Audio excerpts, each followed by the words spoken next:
do for this nation. We Elections are about the future, ready. and Kamala Harris's vision We for the future is a stark contrast to the dangerous vision For of the y'all. future that I mean, Donald Trump Josh has. Shapiro One is of talking right less now. freedom and more chaos And who under are we Donald kidding? Trump. Nobody cares about what We will Josh see Shapiro how has it to say. unfolds on the debate So we stage, Governor. just doing a little pre-gaming right now. Talk to surrogates from both Making sure I'm all campaigns. set Coming up. Look, we're if going to talk to anything, somebody who has both the audio is debated low Donald for Trump the and helped him prepare screen for on big purpose right debates. now. With tonight's showdown less When they than start 14 talking, minutes away. I'm not gonna say anything unless there's breaks. Okay, so I'm not gonna say anything unless there's breaks because I don't want to interrupt the action. I may put some stuff in the chat, but besides that, I'm not gonna say anything once they actually start. By Nightline. Are you kidding me? But yeah, guys, I appreciate you all tuning in. Look, Was that everybody? anything, any problems pop describes up, y'all having let me know a in the secret chat, abortion and we'll that get on not it. even her family knew about. What's going on with Kate? I got the ads off, so you shouldn't get no ads while, like, when you first boot it up, it's gonna be ads on, but you shouldn't get no ads during the event. If that happens, we got a big problem. So definitely let me know. Harsh punishment. No, it's abuse. And of course, I gotta check the audio on my side too, so I'm gonna mute myself. So un momento. Do you feel the church accepted abuse? Yep, that's him. Ready? Does your church protect sexual predators? How do you top the most watched season All right, Fabulous. I think I'm good. You have no idea. Appreciate the road dog, Darren. The So all-new Darren season premieres this is September on like on Hulu. basically every video. Leave comments. I appreciate the support for sure. Okay, YouTube is not easy, but it's a lot of fun. I do have fun, and I'm serious about everything that I say. I keep it real on here. Like, I noticed some people didn't like that Tyreek video, but I give honest opinions on here. Okay, so that's why, again, I consider myself independent because I know everybody's not gonna think the same things. I don't want to be stuck on one side where if I feel like one side's BSing, then I'm be like, hey, you know what? Let me just go ahead into the bushes real quick and come back out on the other side. Shout out to Kamala Harris, a little bit of flip-flop action. Except I try to be consistent. That's for absolute certain. Yeah, I posted I made a post where Kamala Harris was, she was drinking booze. If I can find it, I'll show it for anybody who hasn't seen it. Was near the center of your cultural awareness. I thought it was funny as For those hell. of us experiencing it from the inside, They're like, Kamala right Harris back is with drinking something booze. very different. Yeah, this one here. Critics agree. Kamala Harris drinking booze. Like, Kamala preparing for the debate. These AI photos are hilarious. They're killing me. Well, we didn't tell Shea They're Stadium. killing me. I think we could have. So we got 10 more minutes before Doomsday for Kamala. So you know it'd be hilarious if she like backed out like literally at the last second. Like she just disappeared. Like, where's Kamala? Oh, she's backstage. And then we just waiting and she just never shows up. I don't think I can say it. I'm sorry. No, obviously I don't think that would happen, but it would be funny as hell if that happened. He just really didn't think I had it in me. Yeah, I'm curious to see how this goes. I know she's gonna do better than Biden, hopefully. God, imagine if she did worse. America's #1. Bro, I'll be dead. Because Biden, the first few minutes, it was 10 minutes in, and this dude imploded. It was, guys, I don't understand how you do so badly. You remember, shout out to the Cackling Hens on The View. They were like, yo, Joe Biden's gonna mop the floor with Donald Trump. And you saw how that went down. Now they're saying the same thing. Now they're saying Kamala's gonna mop the floor with Trump. These people are so inconsistent. I don't understand how you could be this radical and this crazy. I just don't get it. Let's see what they're talking about. They're pre-gaming there as well. Constitution Center, the site of tonight's debate, now about 10 minutes away. Okay, And I'm Jonathan Carl here with Mary Bruce and Rachel Scott. Oh, it's the radical leftist himself, John Carl. I'm gonna let these guys ready talk to for a walk out. They are in their hold rooms, just minutes from making that walk. Martha, you have been backstage at this moment. What's it like? Well, it's stressful, but it's also that time you just say, this is go time. You get in your zone. I'm sure the nominees, the candidates right now are thinking the same thing. They've studied. They're going to go out open the curtain. All right, well, then let's bring somebody in who has been there, both debating Donald Trump and helping him prepare for general election debates, the former governor of New Jersey, Chris Christie.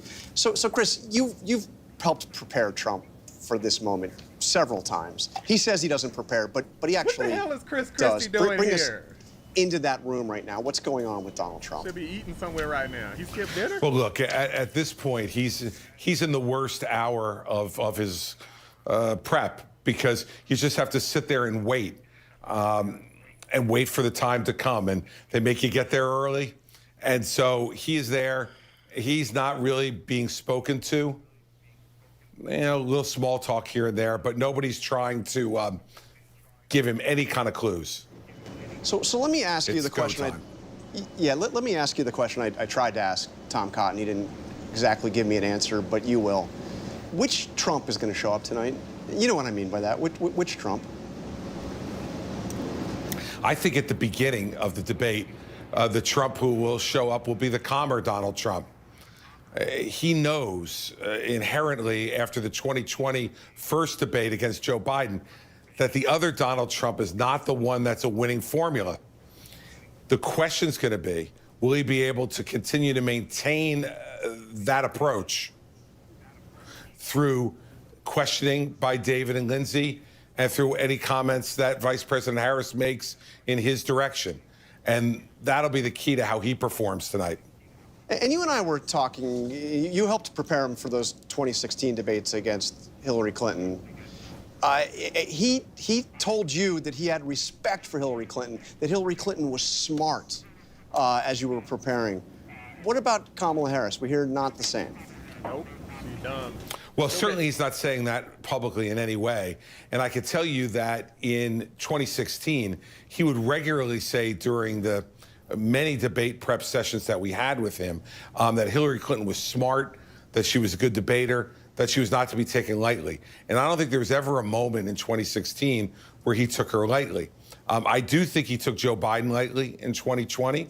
And clearly during the prep sessions that I had with him, it was very, very difficult to get him to focus on what Joe Biden might or might not do in that first debate. And I think his performance in part reflected that.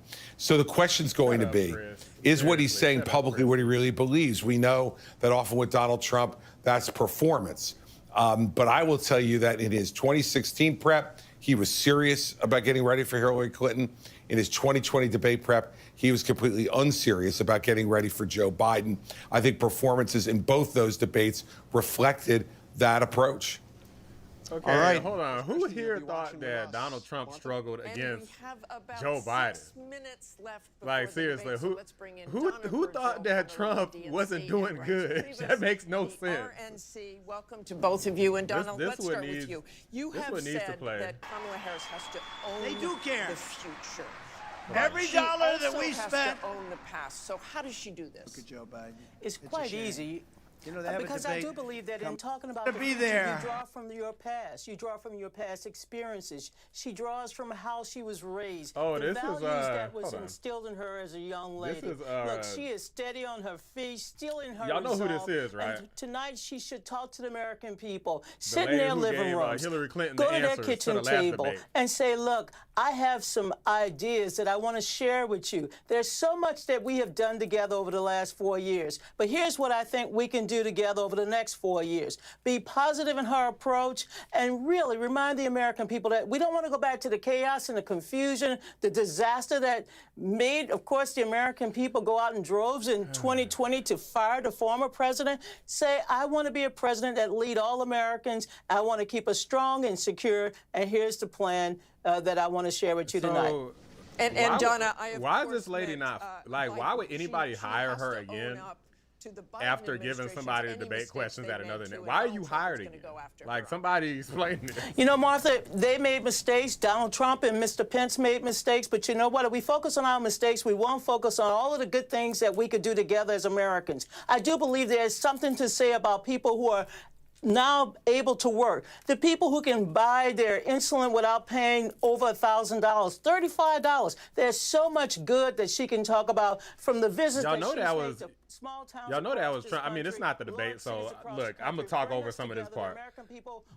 They literally lied about the insulin. Donald Trump had it where you could get insulin for $35 or for free. And then they like Uno reversed it and then put it back. These Democrats are crazy. Donald Trump, do you think I don't get it, man. Tonight?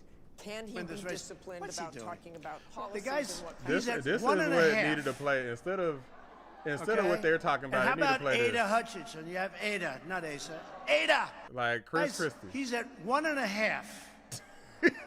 Okay. He had like no points. He's at 1.5. Okay.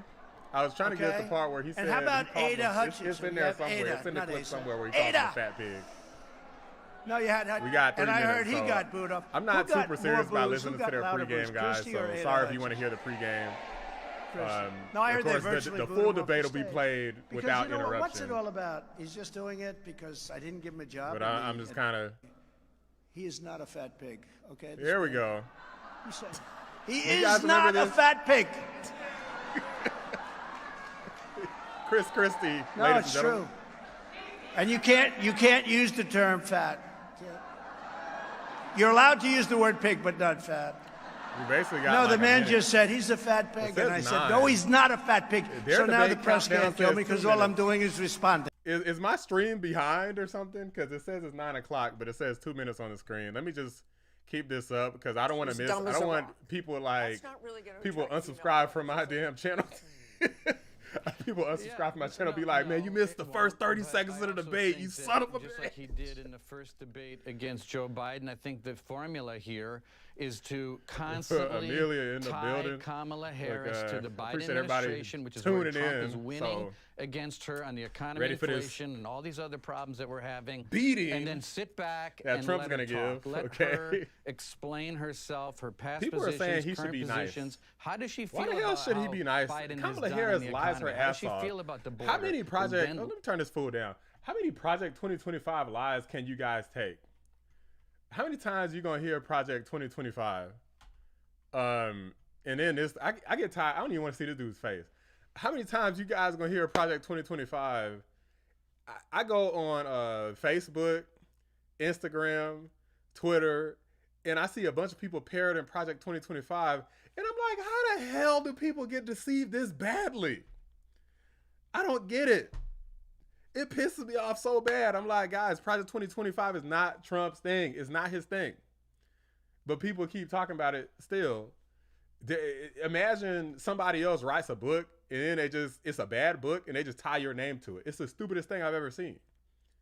But this is the dumbest politics I've ever seen is lies on top of lies on top. It's going to be an abortion ban.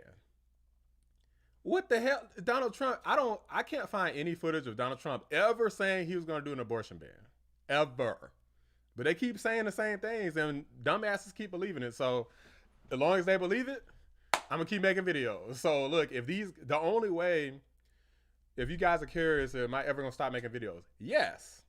If dumbasses stop believing propaganda, there's no more videos for me to make. I'm going to have to make videos about something else. Okay, they're about to pop it off, so I'm going to shut away, and we will be back with our post-game show as soon as it's over. We are going to toss it right now. And no, David Muir. I'm going to tell y'all right now, I'm not watching their post. I want to see what CNN had. Tonight, the high-stakes showdown here in Philadelphia between Vice President Kamala Harris and former President Donald Trump.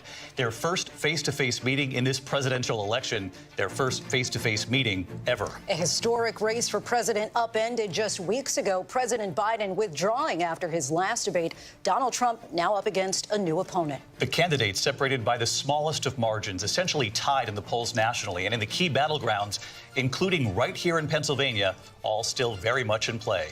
The ABC News presidential debate starts right now. This is an ABC News special, the most consequential moment of this campaign. Kamala Harris. Together, we will chart a new way forward. Donald Trump. We will soon be a great nation again. Face to face, historic. The ABC News presidential debate. Here now, David Muir and Lindsay Davis. I think they're going to give them Good evening, I'm David Muir, and thank you for joining us for tonight's ABC News presidential debate. We want to welcome viewers watching on ABC and around the world tonight. Vice President Kamala Harris and President Donald Trump are just moments away from taking the stage in this unprecedented race for president. And I'm Lindsay Davis. Tonight's meeting could be the most consequential event of their campaigns, with Election Day now less than 2 months away. For Vice President Kamala Harris, this is her first debate since President Biden withdrew from the race on July 21st. Of course, that decision followed his debate against President Donald Trump in June. Since then, this race has taken on an entirely new dynamic. And that brings us to the rules of tonight's debate. 90 minutes with 2 commercial breaks. No topics or questions have been shared with the campaigns. The candidates will have 2 minutes to answer questions, and this is the clock. That's what they'll be seeing. 2 minutes for rebuttals and 1 minute for follow-ups, clarifications, or responses. Their microphones will only be turned on when it's their turn to speak. No pre-written notes allowed. There is no audience here tonight in this hall at the National Constitution Center. This is an intimate setting for 2 candidates who have never met. President Trump won the coin toss. He chose to deliver the final closing statement of the evening. Vice President Harris selected the podium to the right. So let's now welcome the candidates to the stage. Vice President Kamala Harris and President Donald Trump.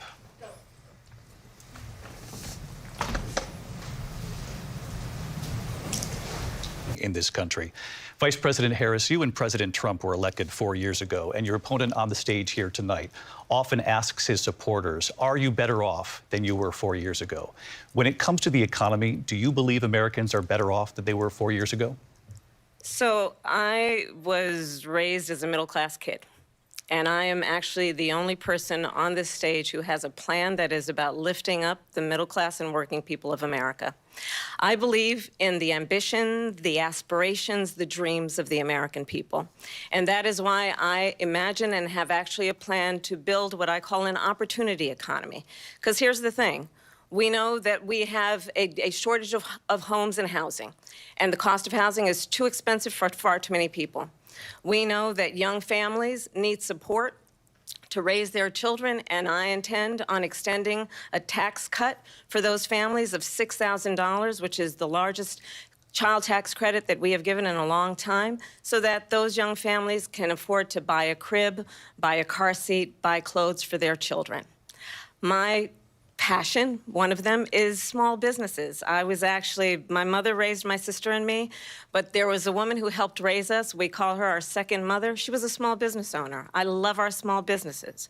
My plan is to give a $50,000 tax deduction to start up small businesses, knowing they are part of the backbone of America's economy.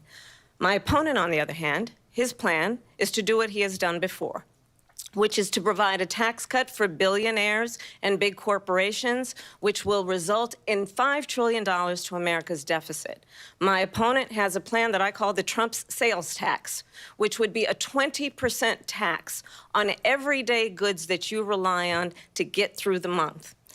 Economists have said that that Trump sales tax would actually result for middle-class families in about $4,000 more a year, because of his policies and his ideas about what should be the backs of middle-class people paying for tax cuts for billionaires. President Trump, I'll give you 2 minutes. First of all, I have no sales tax. That's an incorrect statement. She knows that. We're doing tariffs on other countries. Other countries are going to finally, after 75 years, pay us back for all that we've done for the world. And the tariff will be substantial in some cases. I took in billions and billions of dollars, as you know, from China. In fact, they never took the tariff off because there was so much money they can't. It would totally destroy everything that they've set out to do. They're taking in billions of dollars from China and other places. They've left the tariffs on. When I had it, I had tariffs, and yet I had no inflation. Look, we've had a terrible economy because inflation which is really known as a country buster. It breaks up countries. We have inflation like very few people have ever seen before, probably the worst in our nation's history. We were at 21%, but that's being generous because many things are 50, 60, 70, and 80% higher than they were just a few years ago. This has been a disaster for people, for the middle class, but for every class. On top of that, we have millions of people pouring into our country from prisons and jails, from mental institutions and insane asylums, and they're coming in and they're taking jobs that are occupied right now by African Americans and Hispanics, and also unions. Unions are going to be affected very soon. And you see what's happening. You see what's happening with towns throughout the United States. You look at Springfield, Ohio. You look at Aurora in Colorado. They are taking over the towns. They're taking over buildings. They're going in violently. These are the people that she and Biden led into our country, and they're destroying our country. They're dangerous. They're at the highest level of criminality, and we have to get them out. We have to get them out fast. I created one of the greatest economies in the history of our country. I'll do it again and even better. We are going to get to immigration and border security during this debate, but I would like to let Vice President Harris respond on the economy here. Well, I would love to. Let's talk about what Donald Trump left us. Donald Trump left us the worst unemployment since the Great Depression. Donald Trump left us the worst public health epidemic in a century. Donald Trump left us the worst attack on our democracy since the Civil War. And what we have done is clean up Donald Trump's mess. What we have done and what I intend to do is build on what we know are the aspirations and the hopes of the American people. But I'm going to tell you all in this debate tonight, you're going to hear from the same old tired playbook, a bunch of lies, grievances, and name-calling. What you're going to hear tonight is a detailed and dangerous plan called Project 2025 that the former president intends on implementing if he were elected again. I believe very strongly that the American people want a president who understands the importance of bringing us together, knowing we have so much more in common than what separates us. And I pledge to you to be a president for all Americans. President Trump will give you a minute here to respond. Number one, I have nothing to do, as you know, and as she knows better than anyone, I have nothing to do with Project 2025. That's out there. I haven't read it. I don't want to read it purposely. I'm not going to read it. This was a group of people that got together. They came up with some ideas, I guess some good, some bad. But it makes no difference. I have nothing to do. Everybody knows I'm an open book. Everybody knows what I'm going to do. Cut taxes very substantially and create a great economy like I did before. We had the greatest economy. We got hit with a pandemic. And the pandemic was not since 1917, where 100 million people died, has there been anything like it. We did a phenomenal job with the pandemic. We handed them over a country where the economy and where the stock market was higher than it was before the pandemic came in. Nobody's ever seen anything like it. We made ventilators for the entire world. We got gowns, we got masks, we did things that nobody thought possible. And people give me credit for rebuilding the military. They give me credit for a lot of things, but not enough credit for the great job we did with the pandemic. But the only jobs they got were bounce-back jobs. These were jobs bounced back, and it bounced back, and it went to their benefit. But I was the one that created them. They know it, and so does everybody else. Vice President Harris, I'll let you respond. So Donald Trump has no plan for you. And when you look at his economic plan, it's all about tax breaks for the richest people. I am offering what I describe as an opportunity economy, and the best economists in our country, if not the world, have reviewed our relative plans for the future of America. What Goldman Sachs has said is that Donald Trump's plan would make the economy worse. Mine would strengthen the economy. What the Wharton School has said is Donald Trump's plan would actually explode the deficit. 16 Nobel laureates have described his economic plan as something that would increase inflation and by the middle of next year would invite a recession. You just have to look at where we are and where we stand on the issues. And I'd invite you to know that Donald Trump actually has no plan for you because he is more interested in defending himself than he is in looking out for you. That's just a soundbite. They gave her that to say. Look, I went to the Wharton School of Finance, and many of those professors, the top professors, think my plan is a brilliant plan. It's a great plan. It's a plan that's going to bring up our worth, our value as a country. It's going to make people want to be able to go and work and create jobs and create a lot of good, solid money for our country. And just to finish off, she doesn't have a plan. She copied Biden's plan, and it's like 4 sentences, like run, spot, run.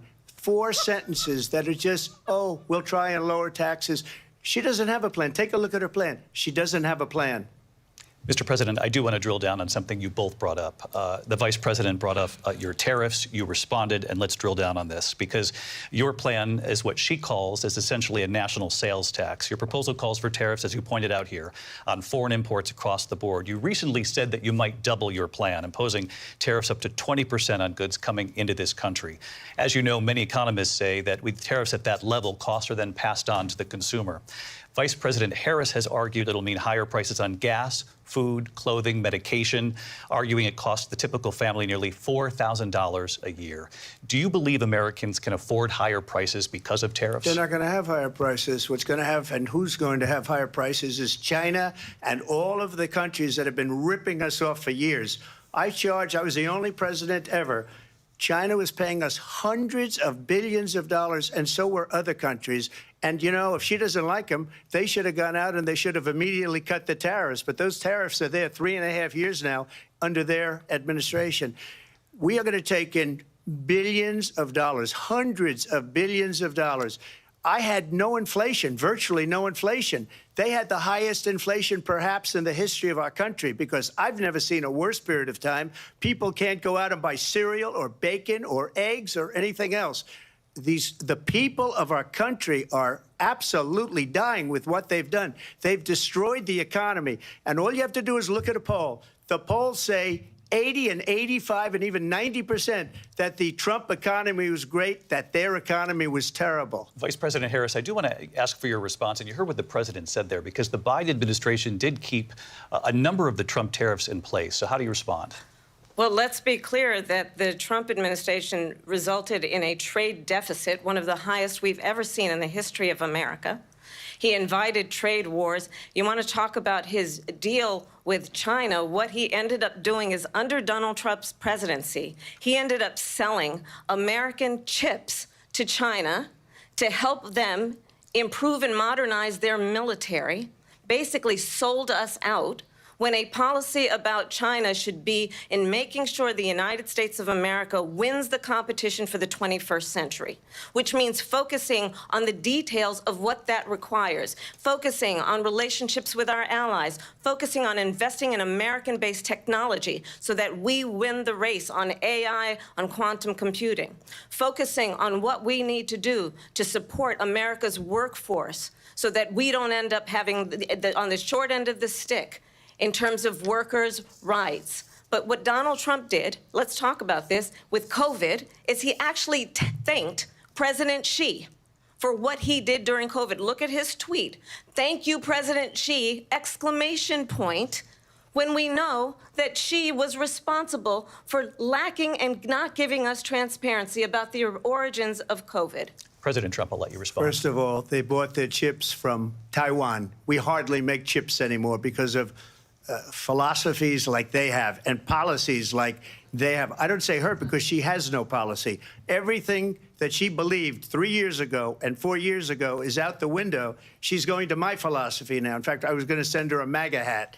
She's gone to my philosophy. But if she ever got elected, she'd change it. And it will be the end of our country. She's a Marxist. Everybody knows she's a Marxist. Her father's a Marxist professor in economics, and he taught her well. But when you look at what she's done to our country, and when you look at these millions and millions of people that are pouring into our country monthly, where it's, I believe, 21 million people, not the 15 that people say, and I think it's a lot higher than the 21. That's bigger than New York State pouring in. And just look at what they're doing to our country. They're criminals. Many of these people coming in are criminals. And that's bad for our economy, too. You know, you mentioned before, we'll talk about immigration later. Well, bad immigration is the worst thing that can happen to our economy. They have, and she has, destroyed our country with policy that's insane. Almost policy that you'd say they have to hate our country. President Trump, thank you. Lindsay? I want to turn to the issue of abortion. President Trump, you've often touted that you were able to kill Roe v. Wade. Last year, you said that you were proud to be the most pro-life president in American history. Then last month, you said that your administration would be great for women and their reproductive rights. In your home state of Florida, you surprised many with regard to your 6-week abortion ban, because you initially had said that it was too short. And you said, quote, I'm going to be voting that we need more than 6 weeks. But then the very next day, you reversed reversed course and said you would vote to support the 6-week ban. Vice President Harris says that women shouldn't trust you on the issue of abortion because you've changed your position so many times. Therefore, why should they trust you? Well, the reason I'm doing that vote is because the plan is, as you know, the vote is, they have abortion in the 9th month.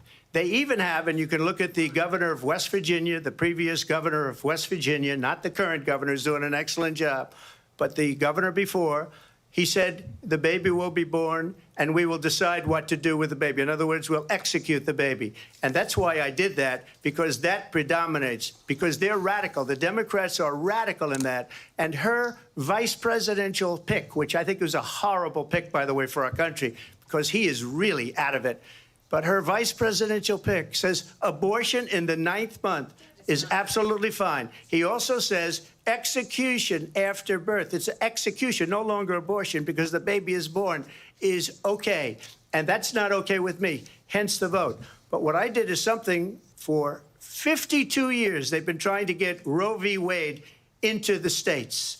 And through the genius and heart and strength of 6 Supreme Court justices, we were able to do that. Now, I believe in the exceptions for rape, incest, and life of the mother. I believe strongly in it. Ronald Reagan did also. 85% of Republicans do.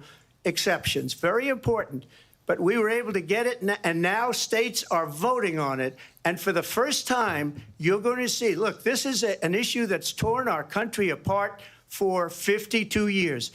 Every legal scholar, every Democrat, every Republican, liberal, conservative, they all wanted this issue to be brought back to the states where the people could vote.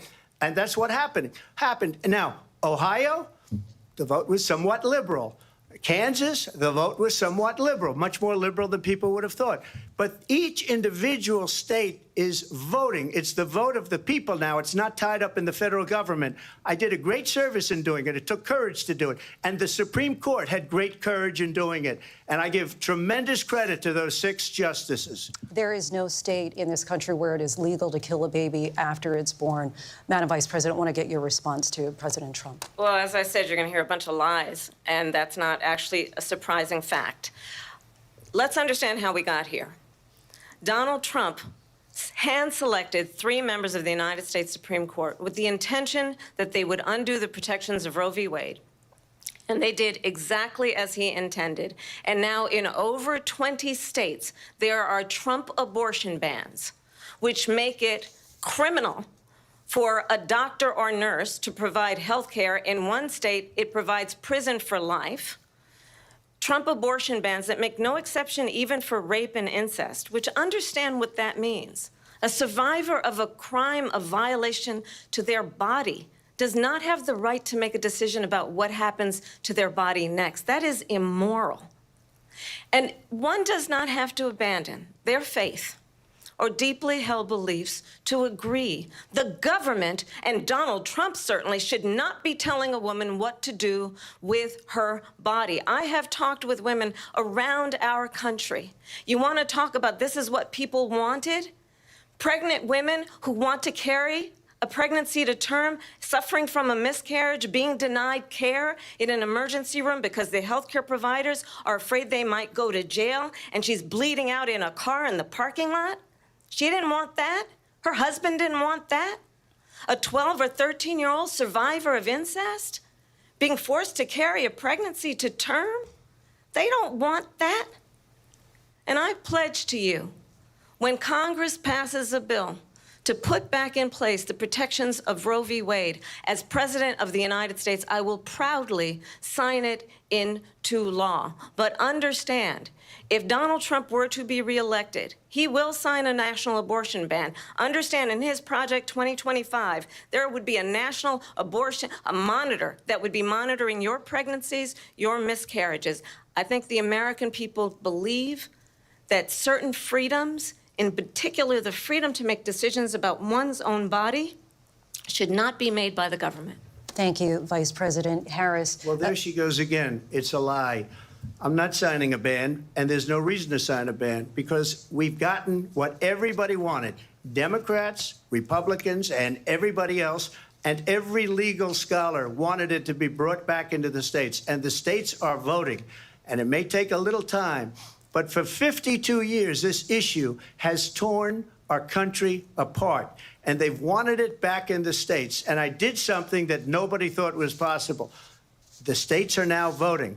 What she says is an absolute lie. And as far as the abortion ban, no, I'm not in favor of abortion ban, but it doesn't matter because this issue has now been taken over by the states. Would you veto a national abortion ban if it came to your desk? Well, I won't have to because, again, two things. Number one, she said she'll go back to Congress. She'll never get the vote. It's impossible for her to get the vote, especially now with the 50-50 and essentially 50-50 in both Senate and the House. She's not going to get the vote. She can't get the vote. She won't even come close to it. So it's just talk. You know what it reminds me of? When they said they're going to get student loans terminated, and it ended up being a total catastrophe. The student loans, and then her, I think probably her boss, if you call him a boss, he spends all his time on the beach. But look, her boss went out and said, we'll do it again. We'll do it a different way. And he went out, got rejected again by the Supreme Court. So all these students got taunted with this whole thing about this whole idea. And how unfair that would have been, part of the reason they lost, to the millions and millions of people that had to pay off their student loans. They didn't get it for free. But they were saying it's the same way that they talked about that they talk about abortion. But if I could just get a yes or no, because your running mate, J.D. Vance, has said that you would veto it if it did come to your desk. Well, I didn't discuss it with J.D. In all fairness, J.D., and I don't mind if he has a certain view, but I think he was speaking for me, but I really didn't. Look, we don't have to discuss it because she'd never be able to get it, just like she couldn't get student loans. They couldn't get student loans. They didn't even come close to getting student loans. They taunted young people and a lot of other people that had loans. They can never get this approved. So it doesn't matter what she says about going to Congress. Well, wonderful. Let's go to Congress. Do it. But the fact is that for years, they wanted to get it out of Congress and out of the federal government. And we did something that everybody said couldn't be done. And now you have a vote of the people on abortion. Vice President Harris, I want to give you your time to respond. But I do want to ask, would you support any restrictions on a woman's right to an abortion? I absolutely support reinstating the protections of Roe v. Wade. And as you rightly mentioned, nowhere in America is a woman carrying a pregnancy to term and asking for an abortion. That is not happening. It's insulting to the women of America. And understand what has been happening under Donald Trump's abortion bans. Couples who pray and dream of having a family are being denied IVF treatments. What is happening in our country?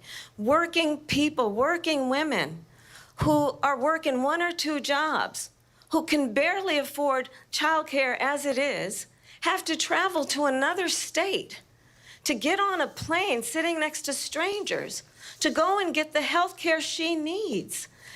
Barely can afford to do it, and what you are putting her through is unconscionable.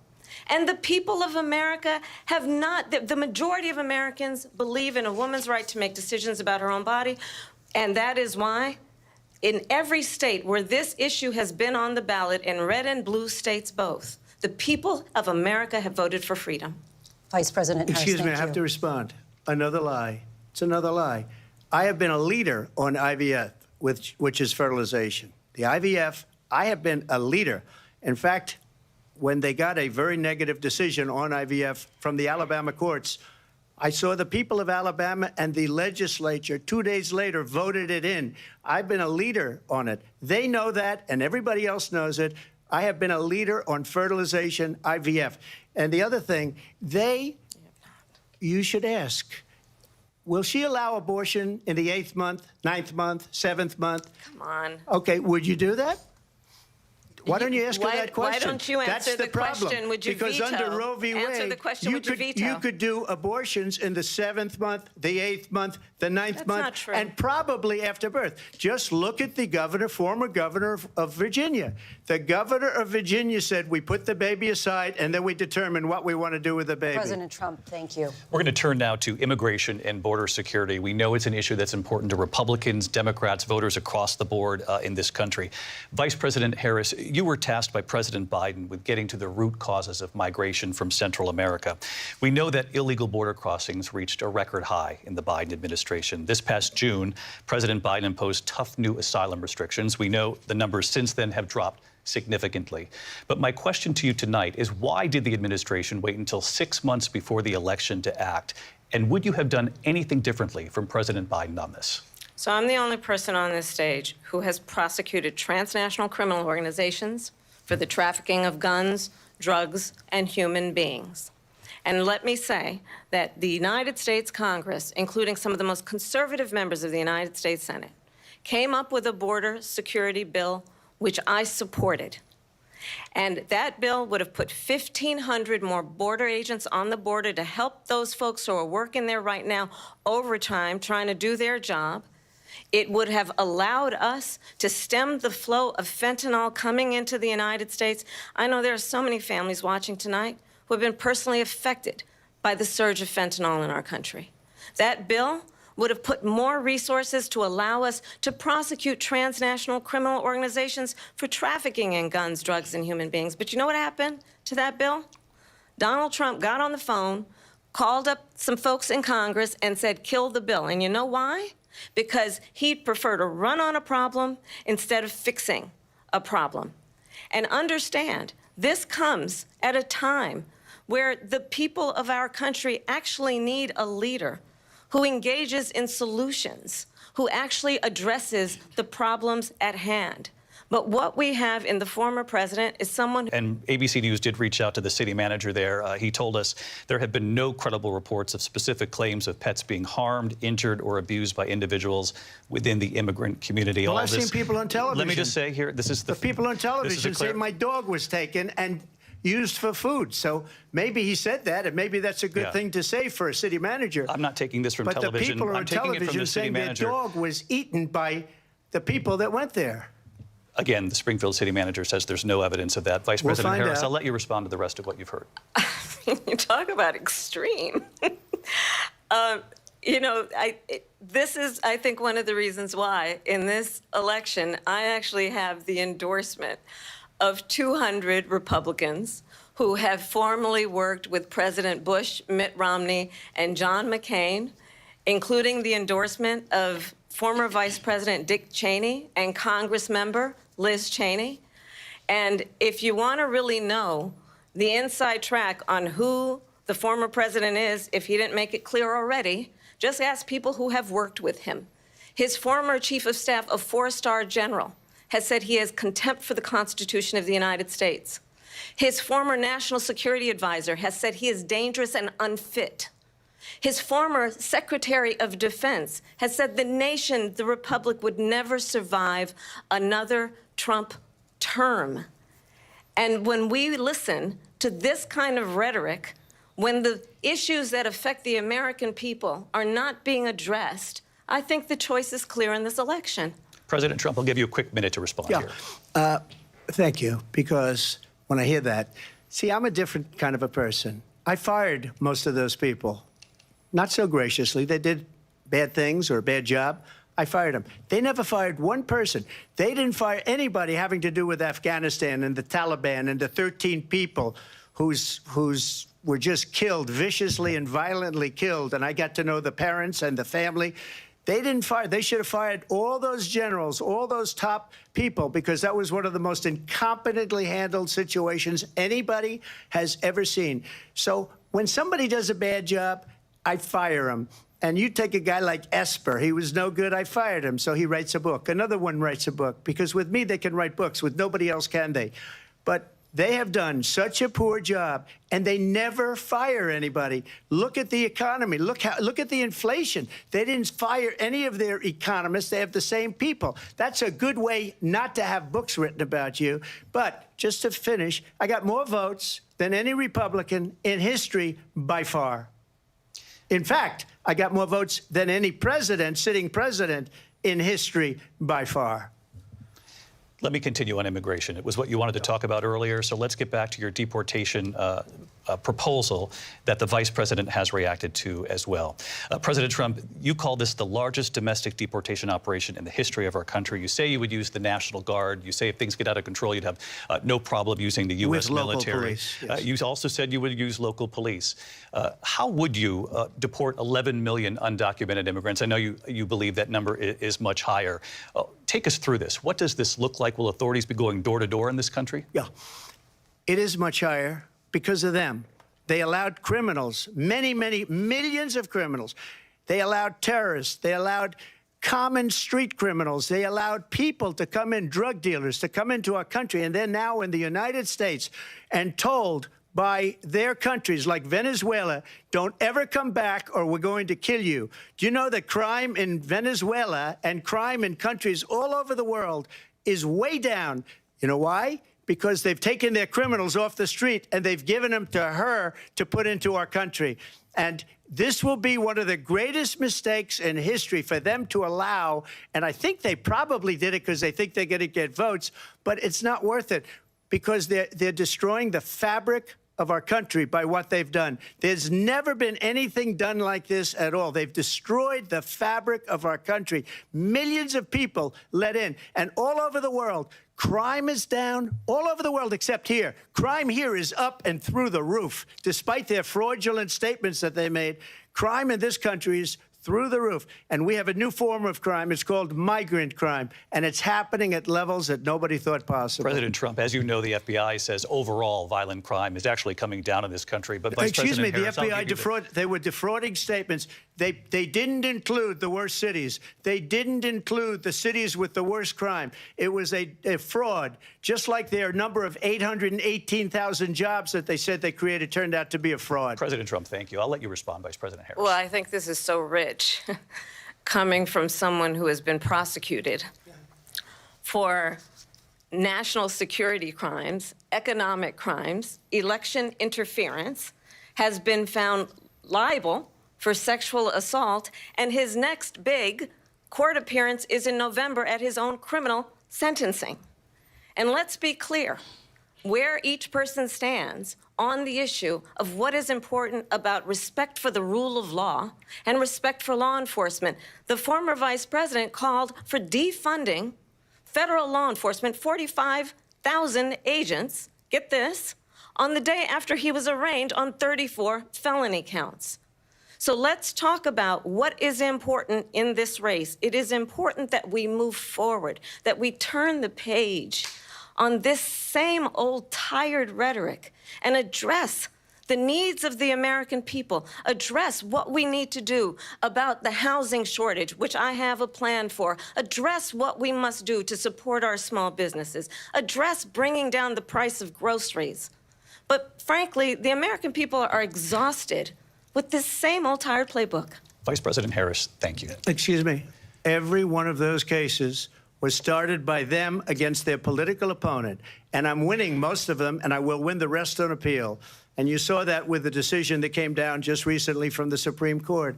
I'm winning most of them. But those are cases, it's called weaponization. Never happened in this country. They weaponized the Justice Department. Every one of those cases was involved with the DOJ, from Atlanta and Fani Willis to the Attorney General of New York and the DA in New York. Every one of those cases. And then they say, oh, he's a criminal. They're the ones that made them go after me. By the way, Joe Biden was found essentially guilty on the documents case. And what happened in my documents case? They said, oh, that's the toughest of them all. A complete and total victory. 2 months ago, it was thrown out. It's weaponization, and they used it, and it's never happened in this country. They used it to try and win an election. They're fake cases. President Trump, thank you. A really quick response here, Vice President Harris, on this notion of weaponization of the Justice Department. Well, let's talk about extreme and understand the context in which this election in 2024 is taking place. The United States Supreme Court recently ruled that the former president would essentially be immune from any misconduct if he were to enter the White House again. Understand, this is someone who has openly said he would terminate, I'm quoting, terminate the Constitution of the United States, that he would weaponize the Department of Justice against his political enemies. someone who has openly expressed disdain for members of our military, understand what it would mean if Donald Trump were back in the White House with no guardrails, because certainly we know now the court won't stop him. We know J.D. Vance is not going to stop him. It's up to the American people. Vice President Harris, thank you. Lindsay? Vice President Harris, in your last run for president. This is the one that weaponized, not me. She weaponized. I probably took a bullet to the head because of the things that they say about me. They talk about democracy. I'm a threat to democracy. They're the threat to democracy with a fake Russia investigation We do have a lot that went nowhere. We have a lot to get to. Lindsay? Vice President Harris, in your last run for president, you said you wanted to ban fracking. Now you don't. You wanted mandatory government buyback programs for assault weapons. Now your campaign says you don't. You supported decriminalizing border crossings. Now you're taking a harder line. I know you say that your values have not changed. So then why have so many of your policy positions changed? So my values have not changed, and I'm going to discuss at least every point that you've made. But in particular, let's talk about fracking because we're here in Pennsylvania. I made that very clear in 2020. I will not ban fracking. I have not banned fracking as Vice President of the United States. And in fact, I was the tie-breaking vote on the Inflation Reduction Act, which opened new leases for fracking. My position is that we have got to invest in diverse sources of energy so we reduce our reliance on foreign oil. We have had the largest increase in domestic oil production in history because of an approach that recognizes that we cannot over-rely on foreign oil.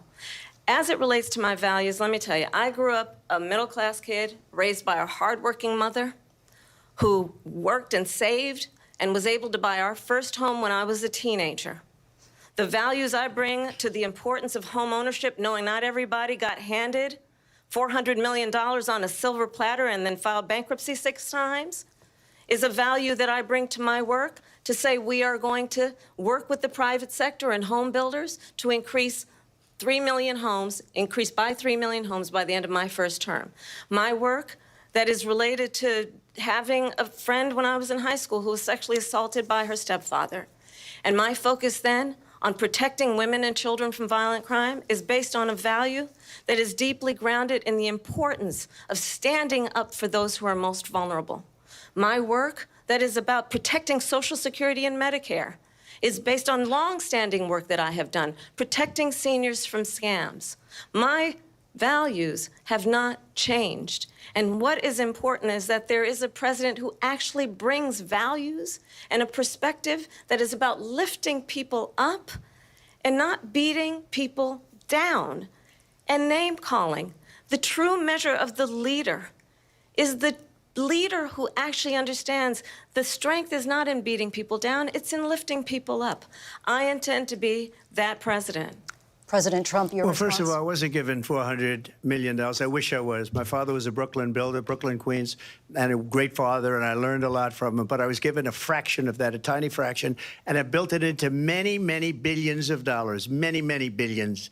And when people see it, they are even surprised. So we don't have to talk about that. Fracking, she's been against it for 12 years. Defund the police, she's been against that forever. She gave all that stuff up very wrongly, very horribly, and everybody's laughing at it, okay? They're all laughing at it. She gave up at least 12 and probably 14 or 15 different policies. Like, she was big on defund the police. In Minnesota, she went out, wait a minute, I'm talking now, if you don't mind, please. Does that sound familiar? She went out in Minnesota and wanted to let criminals that killed people, that burned down Minneapolis, she went out and raised money to get them out of jail. She did things that nobody would ever think of. Now she wants to do transgender operations on illegal aliens that are in prison. This is a radical left liberal that would do this. She wants to confiscate your guns, and she will never allow fracking in Pennsylvania. If she won the election, fracking in Pennsylvania will end on day one.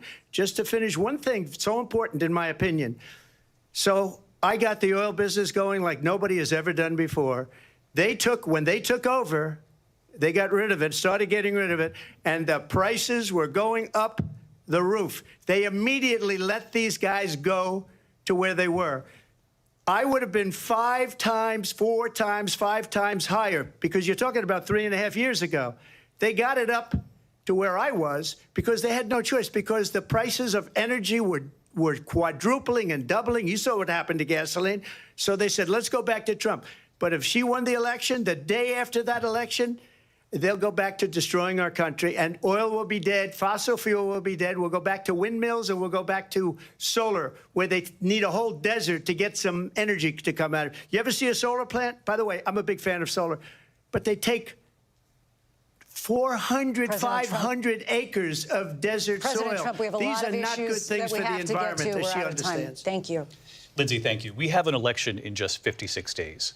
And I want to talk about the peaceful transfer of power, which, of course, we all know is a cornerstone of our democracy, and the role of a president in a moment of crisis.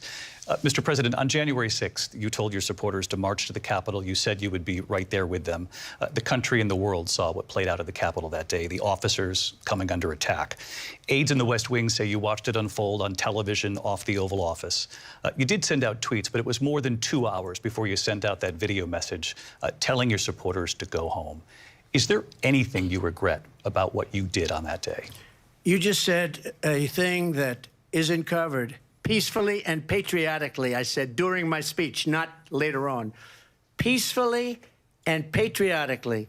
And nobody on the other side was killed. Ashley Babbitt was shot by an out-of-control police officer that should have never, ever shot her. It's a disgrace. But we didn't do this group of people that have been treated so badly. I ask, what about all the people that are pouring into our country and killing people that she allowed to pour in? She was the border czar, remember that. She was the border czar. She doesn't want to be called the border czar because she's embarrassed by the border. In fact, she said at the beginning, well, I'm surprised you're not talking about the border yet. That's because she knows what a bad job they've done. What about those people? When are they going to be prosecuted? When are these people from countries all over the world, not just South America? They're coming in from all over the world, David, all over the world. And crime rates are down all over the world because of it. But let me just ask you, David, when are those people going to be prosecuted? When are the people that burned down Minneapolis going to be prosecuted? Or in Seattle? They went into Seattle. They took over a big percentage of the city of Seattle. When are those people going to be prosecuted? But let me just ask you. You might ask her that question. You were the president. You were watching it unfold on television. It's a very simple question as we move forward toward another election. Is there anything you regret about what you did on that day? Yes or no? I had nothing to do with that other than they asked me to make a speech. I showed up for a speech. I said, I think it's going to be big. I went to Nancy Pelosi and the mayor of Washington, D.C., and the mayor put it back in writing, as you know. I said, you know, this is going to be a very big rally or whatever you want to call it. And again, it wasn't done by me. It was done by others. I said, I'd like to give you 10,000 National Guard or soldiers. They rejected me. Nancy Pelosi rejected me. It was just 2 weeks ago. Her daughter has a tape of her saying she is fully responsible for what happened. They want to get rid of that tape. It would have never happened if Nancy Pelosi and the mayor of Washington did their jobs. I wasn't responsible for security. Nancy Pelosi was responsible. She didn't do her job. The question was about you as president, not about former Speaker Pelosi. But I do want Vice President Harris to respond here. I was at the Capitol on January 6th. I was the vice president-elect. I was also an acting senator. I was there. And on that day, the President of the United States incited a violent mob to attack our nation's capital, to desecrate our nation's capital. On that day, 140 law enforcement officers were injured, and some died. And understand, the former president has been indicted and impeached for exactly that reason. But this is not an isolated situation.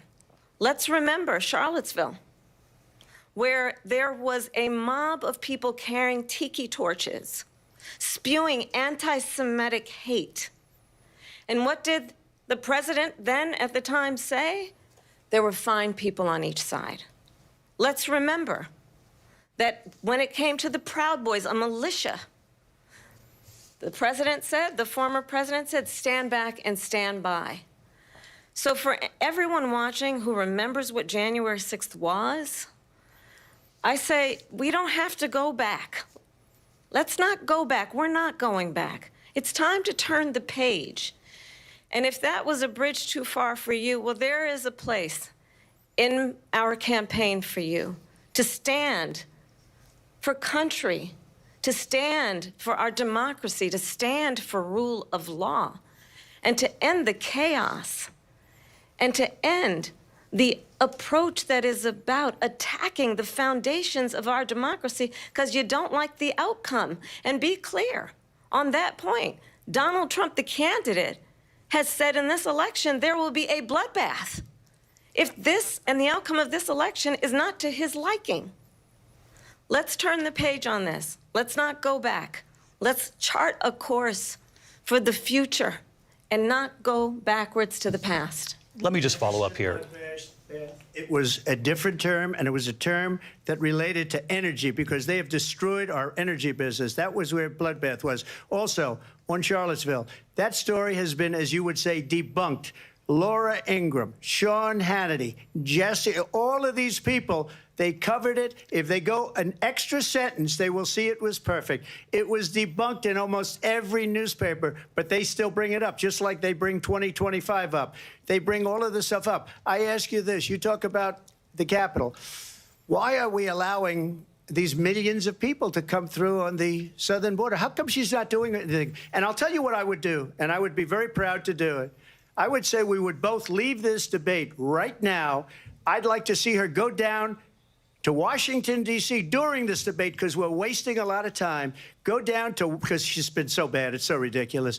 Go down to Washington, D.C. and let her sign a bill to close up the border because they have the right to do it. They don't need bills. They have the right to do it. The President of the United States, you'll get him out of bed. You'll wake him up at 4 o'clock in the afternoon. Right. You'll say, come on down to the office. Let's sign a bill. If he signs a bill that the border is closed, all he has to do is say it to the Border Patrol, who are phenomenal. If they do that, the border is closed. Mr. Those President, people are killing many people, unlike J6. We talked immigration here tonight. I do want to focus on this next issue to both of you because it really brings us this into focus, truth in these times that we're living in. Mr. President, for 3.5 years after you lost the 2020 election, you repeatedly falsely claimed that you won, many times saying you won in a landslide. In the past couple of weeks leading up to this debate, you have said, quote, you lost by a whisker, that you, quote, didn't quite make it, that you came up a little bit short. I said that? Are you now acknowledging that you lost in 2020? No, I don't acknowledge that at all. But I said that sarcastically. You know that. It was said, oh, we lost by a whisker. That was said sarcastically. Look, there's so much proof. All you have to do is look at it. And they should have sent it back to the legislatures for approval. I got almost 75 million votes, the most votes any sitting president has ever gotten. I was told if I got 63, which was what I got in 2016, you can't be beaten. The election, people should never be thinking about an election as fraudulent. We need two things. We need walls, and we have to have it. We have to have borders, and we have to have good elections. Our elections are bad. And a lot of these illegal immigrants coming in, they're trying to get them to vote. They can't even speak English. They don't even know what country they're in practically. And these people are trying to get them to vote. And that's why they're allowing them to come into our country. I did watch all of these pieces of video. I didn't detect the sarcasm, lost by a whisker. We didn't quite make it. And we should just point out here as clarification, and you know this, you and your allies, 60 cases in front of many judges, many of them Republican. No judge looked at it. And said there was no widespread fraud. They said we didn't have standing. That's the other thing. They said we didn't have standing, a technicality. Can you imagine a system where a person in an election doesn't have standing? The President of the United States doesn't have standing. That's how we lost. If you look at the facts, and I'd love to have you'll do a special on it, I'll show you Georgia, and I'll show you Wisconsin, and I'll show you Pennsylvania, and I'll show you. We have so many facts and statistics, but you know what? That doesn't matter because we have to solve the problem that we have right now. That's old news. And the problem that we have right now is we have a nation in decline, and they have put it into decline. We have a nation that is dying, David. Mr. President, thank you. Vice President Harris, you heard the president there tonight. He said he didn't say that he lost by a whisker. So he still believes he did not lose the election that was won by President Biden and yourself.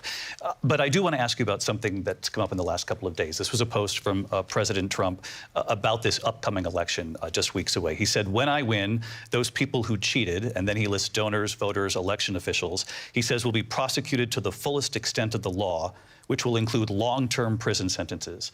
One of your campaign's top lawyers responded saying, we won't let Donald Trump intimidate us. We won't let him suppress the vote. Is that what you believe he's trying to do here? Donald Trump. And Biden put it back on day one, but he ended the XL pipeline. The XL pipeline in our country, he ended that. But he let the Russians build a pipeline going all over Europe and heading into Germany, the biggest pipeline in the world. Look, Viktor Orban said it. He said the most respected, most feared person is Donald Trump. We had no problems when Trump was president. But when this weak, pathetic man that you saw at a debate just a few months ago, that if he weren't in that debate, he'd be running instead of her. She got no votes. He got 14 million votes. What you did, you talk about a threat to democracy. He got 14 million votes, and they threw him out of office. And you know what? I'll give you a little secret. He hates her. He can't stand her. But he got 14 million votes. They threw him out. She got 0 votes. And when she ran, she was the first one to leave because she failed. And now she's running. I don't understand it, but I'm okay with it because your time is I think we're going to do very well. We've got a lot more to get to. Turning now to the Israel-Hamas war and the hostages who are still being held, Americans among them. Vice President Harris, in December, you said, quote, Israel has a right to defend itself, but you added, quote, it matters how, saying international humanitarian law must be respected. Israel must do more to protect innocent civilians. You said that 9 months ago. Now an estimated 40,000 Palestinians are dead. Nearly 100 hostages remain. Just last week, Prime Minister Benjamin Netanyahu said there's not a deal in the making. President Biden has not been able to break through the stalemate. How would you do it? Well, let's understand how. President Trump, how would you negotiate with Netanyahu and also Hamas in order to get the hostages out and prevent the killing of more innocent civilians in Gaza? If I were president, it would have never started. If I were president, Russia would have never, ever, I know Putin very well, he would have never, and there was no threat of it either, by the way, for 4 years, have gone into Ukraine and killed millions of people when you add it up, far worse than people understand what's going on over there. But when she mentions about Israel, all of a sudden, she hates Israel. She wouldn't even meet with Netanyahu when he went to Congress to make a very important speech. She refused to be there because she was at a sorority party of hers. She wanted to go to the sorority party. She hates Israel.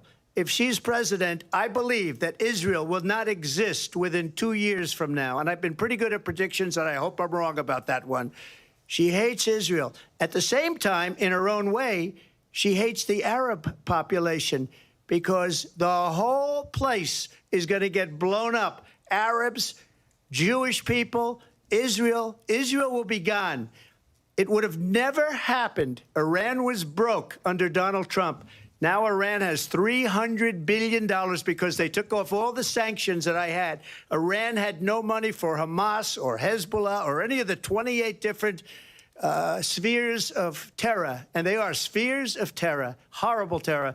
They had no money. It was a big story, and you know it. You covered it very well, actually. They had no money for terror. They were broke. Now they're a rich nation, and now what they're doing is they're spreading that money around. Look at what's happening with the Houthis and Yemen. Look at what's going on in the Middle East. This would have never happened. I will get that settled and fast, and I'll get the war with Ukraine and Russia ended. If I'm president-elect, I'll get it done before even becoming president. Vice President Harris, he says you hate Israel. That's absolutely not true. I have my entire career and life supported Israel and the Israeli people. He knows that. He's trying to, again, divide and distract from the reality, which is it is very well known that Donald Trump is weak and wrong on national security and foreign policy. It is well known that he admires dictators wants to be a dictator on day one, according to himself. It is well known that he said of Putin that he can do whatever the hell he wants and go into Ukraine. It is well known that he said when Russia went into Ukraine, it was brilliant. It is well known he exchanged love letters with Kim Jong-un. And it is absolutely well known that these dictators and autocrats are rooting for you to be president again because they're so clear they can manipulate you with flattery and favors. And that is why so many military leaders who you have worked with have told me you are a disgrace. That is why we understand that we have to have a president who is not consistently weak and wrong on national security, including the importance of upholding and respecting in highest regard our military. Vice President Harris, thank you. They're the ones, and she's the one that caused it, that's weak on national security by allowing every nation last month for the year, 168 different countries sending people into our country. Their crime rates are way down. Putin endorsed her last week, said, I hope she wins. And I think he meant it, because what he's gotten away with is absolutely incredible. It wouldn't have happened with me. The leaders of other countries think that they're weak and incompetent, and they are. They're grossly incompetent. And I just ask one question. Why does Biden go in and kill the Keystone Pipeline and approve the single biggest deal that Russia's ever made, Nord Stream 2, the biggest pipeline anywhere in the world going to Germany and all over Europe? Because they're weak and they're ineffective. And Biden, by the way, President gets paid Trump, a lot of money. Thank you. We have a lot of issues to get to. We'll be right back with much more of this historic ABC News presidential debate from the National Constitution Center right here in Philadelphia. Back in a moment. I feel like this debate should be over by now. The ABC News presidential debate will continue. But it's been a slugfest. But you can tell Kamala, she just don't, her arm just ain't as long. She can't hit as hard as Teflon Don. It was a regular day. Okay, she can't hit him nowhere near as hard. Like, yo, she got cooked on the I'm speaking. That was probably the highlight right there. Look, y'all already know it's about to be a follow-up video. Okay, I gotta talk about that. That whole I'm speaking moment. Like, they thought Trump wasn't preparing. I wonder if they start talking about the black community. Oh man, it's really over. We about to have another Tulsi Gabbard moment. If they start talking about the black community. But I think that I give her credit for one thing. She's definitely doing better than Sleepy Joe, because Sleepy Joe wasn't. I mean, this dude, Sleepy Joe, like fell asleep during the debate. Look, Kamala Harris is at least awake. She looked like she about to cry and she nervous as hell, but at least she's awake. Okay. Killer, only on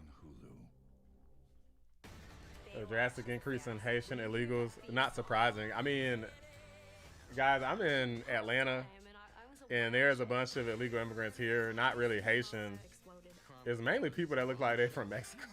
They look like they're from Mexico and South America, or you know, Venezuela or whatever. Almost. I mean, well, Kamala Harris has been nervous the whole time. She's clearly going in and out of her nervous. Like at the very beginning, I mean, she was shaking her voice was shaking, everything at the beginning. It did strengthen as she progressed, but it kind of seems like when she first starts talking and at the end of her talking, she could kind of gets like, she don't really know how to start and finish what she's gonna say. She's okay in the middle, but she don't know how to really start and finish what she's gonna say. Why did you decide to talk now? I would like for them to fact check her just one time. Be like, well, President 2025 is not affiliated with Trump. They're not saying that. So that tells you right there that they're disingenuous reporters. They're biased reporters. They fact checked Trump like right at the beginning about that whole abortion thing. But they ain't say nothing to Kamala Harris about Project 2025, find people on both sides, dictator on day one, bloodbath. I mean, she tried it all. She's mentioned Project 2025 multiple times at this point, and they have not fact checked her once. So they bullshitting basically. But Donald Trump, he already knew it was gonna be 3 against 1, and he's still cooking. Okay, you just can't beat the unbeatable. Okay, you gotta basically cheat to win. They got 3 against 1, and they still getting their ass beat. That's just not good. Keep it real. Freaking hilarious. And keep it juicy.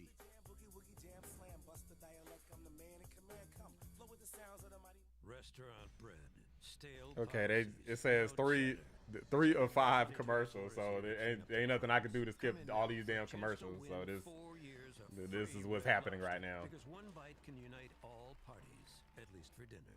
Sure. Vistaprint prints business cards. But we also In print Los visas Angeles. And those. And engrave that. We print your brand on everything. Pam Anderson. Oh, I wasn't paying attention. Was Pamela Anderson on the screen? I missed it. Shout out to the old school folk. Who remember Anna Nicole? I'm pretty sure she died of like didn't she overdose or something? Like, I can't remember what happened to her. I'm pretty sure. I feel like that's probably what happened, but don't crucify me if I'm wrong. You can avoid all of that. But you don't have to feel helpless. You don't. I think that I'm speaking moment is definitely gonna be like the highlight, guys. It's just no way. It's hilarious because he beat her to the punch. Cause this fool trying to talk over him, and her mic is supposed to be muted. What does it take to be so I'm glad that he kind of owned her ass right there. I like how they're trying to show this dude like he's some sort of boss. Like, this dude is sitting here lying, trying to cover for Kamala during the debate and failing miserably. They're trying to act like you can't abort babies in the 7th, 8th, and 9th month. Like, guys, this definitely happens. It might be rare, but it definitely happens. Like, don't cap, don't lie. Live from the National I think they're back. Center in Philadelphia, Pennsylvania. Here again, David Muir and Lindsay Davis. Welcome back to this historic ABC News presidential debate tonight. We're going to continue here, and I want to turn to the war in Ukraine. We're now 2.5 years into this conflict. Mr. President, it has been the position of the Biden administration that we must defend Ukraine from Russia, from Vladimir Putin, to defend their sovereignty, their democracy, that it's in America's best interest to do so, arguing that if Putin wins, he may be emboldened to move even further into other countries. You have said you would solve this war in 24 hours. You said so just before the break tonight. How exactly would you do that? And I want to ask you a very simple question tonight. Do you want Ukraine to win this war? I want the war to stop. I want to save lives that are being uselessly, people being killed by the millions. It's the millions. It's so much worse than the numbers that you're getting, which are fake numbers. Look, we're in for $250 billion or more because they don't ask Europe, which is a much bigger beneficiary to getting this thing done than we are. They're in for $150 billion less because Biden and you don't have the courage to ask Europe like I did with NATO. They paid billions and billions, hundreds of billions of dollars when I said, either you pay up or we're not going to protect you anymore. So that's maybe one of the reasons they don't like me as much as they like weak people. But you take a look at what's happening. We're in for 250 to 275 billion. They're into 100 to 150. They should be forced to equalize. With that being said, I want to get the war settled. I know Zelensky very well, and I know Putin very well. I have a good relationship, and they respect your president, okay? They respect me. They don't respect Biden. How would you respect him? Why? For what reason? He hasn't even made a phone call in 2 years to Putin, hasn't spoken to anybody. They don't even try and get it. That is a war that's dying to be settled. I will get it settled before I even become president. If I win, when I'm president-elect, and what I'll do is I'll speak to one, I'll speak to the other, I'll get them together. That war would have never happened. And in fact, when I saw Putin after I left, unfortunately left because our country has gone to hell. But after I left, when I saw him building up soldiers, he did it after I left, I said, oh, he must be negotiating. It must be a good, strong point of negotiation. Well, it wasn't, because Biden had no idea how to talk to him. He had no idea how to stop it. And now you have millions of people dead, and it's only getting worse, and it could lead to World War III. Don't kid yourself, David. We're playing with World War III, and we have a president that we don't even know if he's... Where is our president? We don't even know if he's a president. And just to clarify they here... They threw him out of a campaign like a dog. We don't even know. Is he our president? But we have a president, Mr. President, that doesn't know he's alive. Your time is up. Just to clarify in the question, do you believe it's in the U.S. best interests for Ukraine to win this war, yes or no? I think it's the U.S. best interest to get this war finished and just get it done. All right. Negotiate a deal, because we have to stop all of these human lives from being destroyed. I want to take this to Vice President Harris. I want to get your thoughts on support for Ukraine in this moment, but also, as Commander-in-Chief, if elected, how would you deal with Vladimir Putin, and would it be any different from what we're seeing from President Biden? Well, first of all, it's important to remind the former president you're not running against Joe Biden, you're running against me. I believe the reason that Donald Trump says that this war would be over within 24 hours is because he would just give it up. And that's not who we are as Americans. Let's understand what happened here. I actually met with Zelensky a few days before Russia invaded, tried through force to change territorial boundaries, to defy one of the most important international rules and norms, which is the importance of sovereignty and territorial integrity. And I met with President Zelensky. I shared with him American intelligence about how he could defend himself. Days later, I went to NATO's eastern flank, to Poland and Romania. And through the work that I and others did, we brought 50 countries together to support Ukraine in its righteous defense. And because of our support, because of the air defense, the ammunition, the artillery, the javelins, the Abrams tanks that we have provided, Ukraine stands as an independent and free country. If Donald Trump were president, Putin would be sitting in Kyiv right now. And understand what that would mean, because Putin's agenda is not just about Ukraine. Understand why the European allies and our NATO allies are so thankful that you are no longer president, and that we understand the importance of the greatest military alliance the world has ever known, which is NATO, and what we have done to preserve the ability of Zelensky and the Ukrainians to fight for their independence. Otherwise, Putin would be sitting in Kyiv with his eyes on the rest of Europe, starting with Poland. And why don't you tell the 800,000 Polish Americans right here in Pennsylvania how quickly you would give up for the sake of favor and what you think is a friendship with what is known to be a dictator who would eat you for lunch. Vice President Harris, thank you. We've heard from both of you on Ukraine tonight. Afghanistan came up in the last hour. I wanted her to respond to something you said earlier, and please, I'll give you a minute here.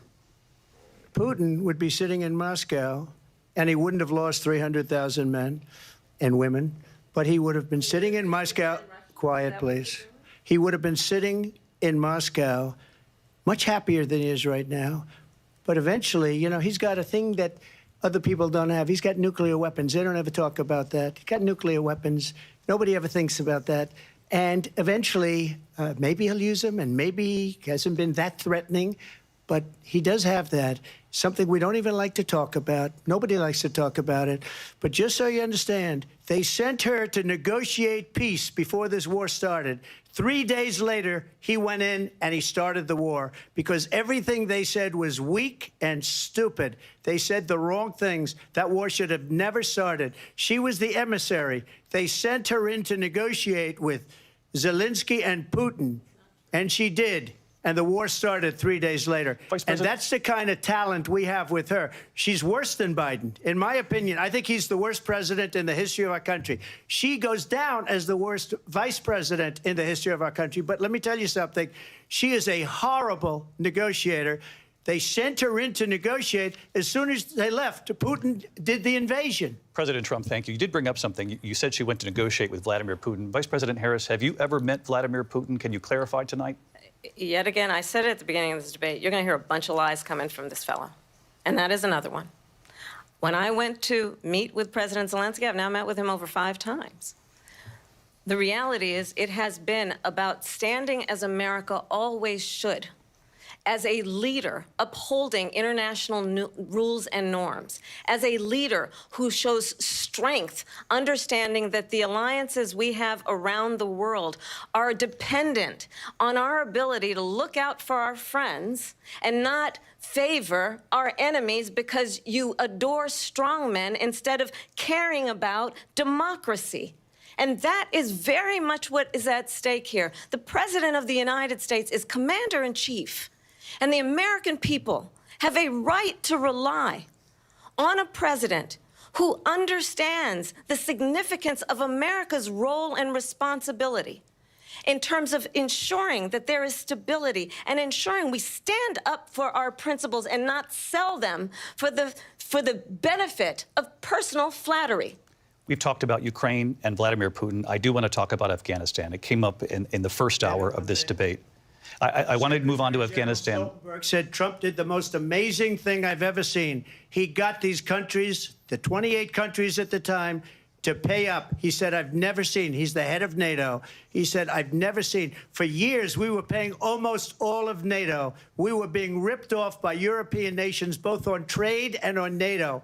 I got them to pay up by saying one of the statements you made before, if you don't pay, we're not going to protect you. President Otherwise, Trump. we would have never gotten it. He said it was one of the most incredible jobs that he's ever seen done. Thank you. I want to turn to Afghanistan. It came up in the first hour of the debate, and we witnessed a poignant moment today on Capitol Hill, honoring the soldiers who died in the chaotic withdrawal from Afghanistan. I do want to ask the Vice President, do you believe you bear any responsibility in the way that withdrawal played out?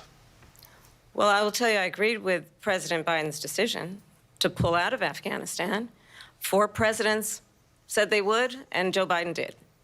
And as a result, America's taxpayers are not paying the $300 million a day we were paying for that endless war. And as of today, there is not one member of the United States military who is in active duty in a combat zone in any war zone around the world, the first time this century. But let's understand how we got to where we are. Donald Trump, when he was president, negotiated one of the weakest deals you can imagine. He calls himself a deal maker. Even his national security advisor said it was a weak, terrible deal. And here's how it went down. He bypassed the Afghan government. He negotiated directly with a terrorist organization called the Taliban.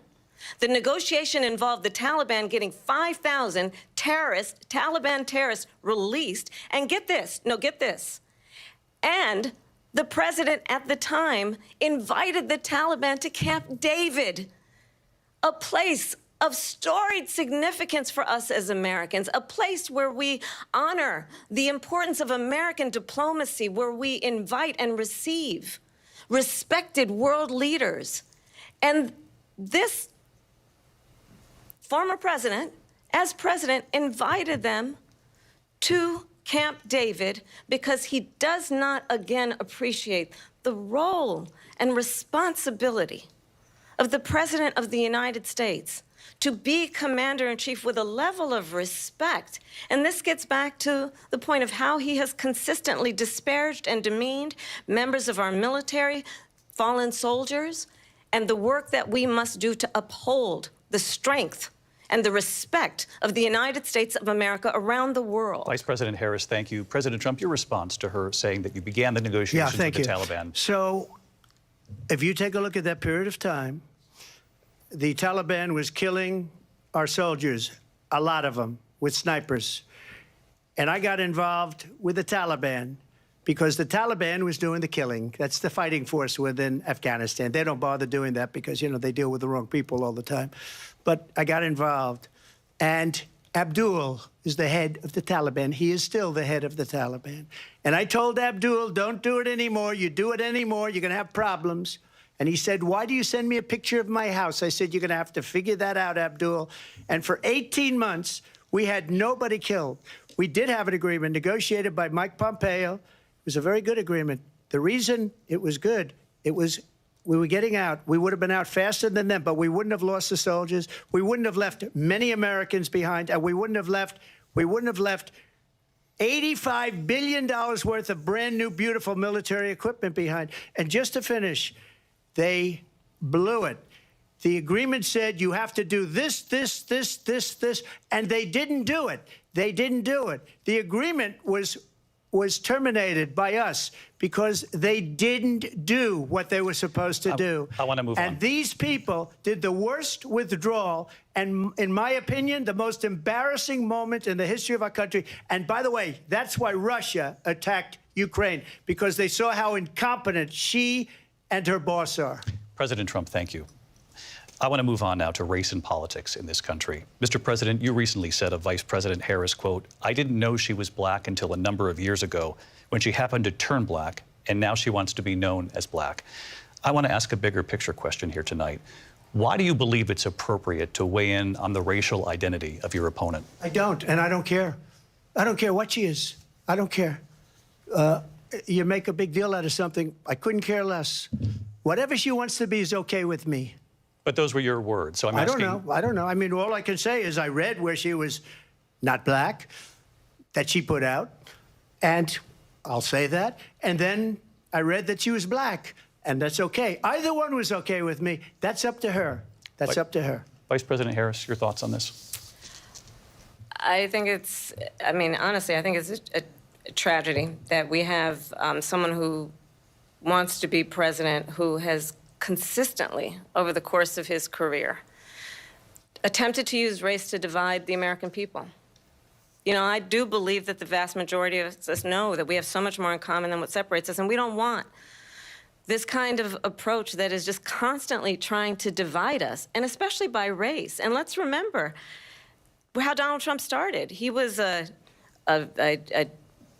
land, he owned buildings, and he was investigated because he refused to rent property to black families. Let's remember, this is the same individual who took out a full-page ad in the New York Times calling for the execution of 5 young black and Latino boys who were innocent, the Central Park 5. Took out a full-page ad calling for their execution. This is the same individual who spread birther lies about the first black president of the United States. And I think the American people want better than that, want better than this, want someone who understands, as I do, I travel our country. We see in each other a friend. We see in each other a neighbor. We don't want a leader who is constantly trying to have Americans point their fingers at each other. I meet with people all the time who tell me, can we please just have discourse about how we're going to invest in the aspirations and the ambitions and the dreams of the American people? Knowing that regardless of people's color or the language their grandmother speaks, we all have the same dreams and aspirations and want a president who invests in those, not in hate and division. Vice President Harris, thank you. Lindsay? President Trump, this is now your 3rd time. This is the most divisive presidency in the history of our country. There's never been anything like it. They're destroying our country, and they come up with things like what she just said, going back many, many years, when a lot of people, including Mayor Bloomberg, agreed with me on the Central Park 5. They admitted, they said, they pled guilty. And I said, well, if they pled guilty, they badly hurt a person, killed a person ultimately. And if they pled guilty, then they pled, we're not guilty. But this is a person that has to stretch back years, 40, 50 years ago, because there's nothing now. I built one of the greatest economies in the history of the world, and I'm going to build it again. It's going to be bigger, better, and stronger. But they're destroying our economy. They have no idea what a good economy is. Their oil policies, every single policy. And remember this, she is Biden. You know, she's trying to get away from Biden. I don't know the gentleman, she says. She is Biden. The worst inflation we've ever had, a horrible economy because inflation has made it so bad, and she can't get away with that. Thank you. Your time is up, Lindsay. I want to respond to that, though. I want to just respond briefly. Clearly, I am not Joe Biden, and I am certainly not Donald Trump. And what I do offer is a new generation of leadership for our country, one who believes in what is possible, one who brings a sense of optimism about what we can do instead of always disparaging the American people. I believe in what we can do to strengthen our small businesses, which is why I have a plan. Let's talk about our plans and let's compare the plans. I have a plan to give startup businesses $50,000 tax deduction, to pursue their ambitions, their innovation, their ideas, their hard work. I have a plan, $6,000 for young families for the first year of your child's life to help you in that most critical stage of your child's development. I have a plan that is about allowing people to be able to pursue what has been fleeting in terms of the American dream by offering a help with down payment of $25,000 down payment assistance for first-time home buyers. That's the kind of conversation, I believe, David, that people really want tonight, as opposed to a conversation that is constantly about belittling and name-calling. Let's turn the page Vice President and move Harris, forward. Thank you. Let's turn to policy. President Let's Trump, turn back we to have policy. to move on. President Trump. Let's turn to policy, please. She has a plan to defund the police. She has a plan to confiscate everybody's gun. President Trump, she we has do a have to plan move on to to not other allow issues. fracking in Pennsylvania or anywhere else. Okay. That's you, what Mr. her President. plan is until just recently. I just need Lindsay, to go ahead. respond President because Trump, no, the President former Trump, president has said no, I'm something sorry. twice that I need to respond to. I'm sorry. We're I just need gonna move on, respond Vice one President time Harris. to what he has President said Trump, this multiple is times. now your Yes. third time running for president. You have long vowed to repeal and replace the Affordable Care Act, also known as Obamacare. You have failed to accomplish that. You now say you're going to keep Obamacare, quote, unless we can do something much better. Correct. Last month, you said, quote, we're working on it. So tonight, 9 years after you first started running, do you have a plan, and can you tell us what it is? Obamacare was lousy health care, always was. It's not very good today. And what I said, that if we come up with something, and we are working on things, we're going to do it and we're going to replace it. But remember this, I inherited Obamacare because Democrats wouldn't change it. They wouldn't vote for it. They were unanimous. They wouldn't vote to change it. If they would have done that, we would have had a much better plan than Obamacare. But the Democrats came up. They wouldn't vote for it. I had a choice to make when I was president. Do I save it and make it as good as it can be, never going to be great, or do I let it rot? And I felt I had an obligation, even though politically it would have been good to just let it rot and let it go away. I decided, and I told my people, the top people, and they're very good people. I have a lot of good people in that administration. We read about the bad ones. We had some real bad ones, too, and so do they. They have really bad ones. The difference is they don't get rid of them. But let me just explain. I had a choice to make. Do I save it and make it as good as it can be, or do I let it rot? And I saved it. I did the right thing. But it's still never going to be great, and it's too expensive for people. And what we will do is we're looking at different plans. If we can come up with a plan that's going to cost our people, our population, less money and be better health care than Obamacare, then I would absolutely do it. But until then, I'd run it as good as it can be run. So just a yes or no, you still do not have a plan? I have concepts of a plan. I'm not president right now. But if we come up with something, I would only change it if we come up with something that's better and less expensive. And there are concepts and options we have to do that. And you'll be hearing about it in the not-too-distant future. Vice President Harris, in 2017, you supported Bernie Sanders' proposal to do away with private insurance and create a government-run health care system. 2 years later, you proposed a plan that included a private insurance option. What is your plan today?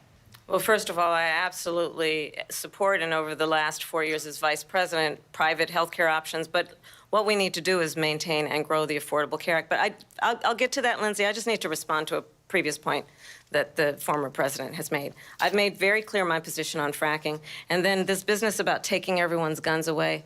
Tim Walz and I are both gun owners. We're not taking anybody's guns away. So stop with the continuous lying about this stuff.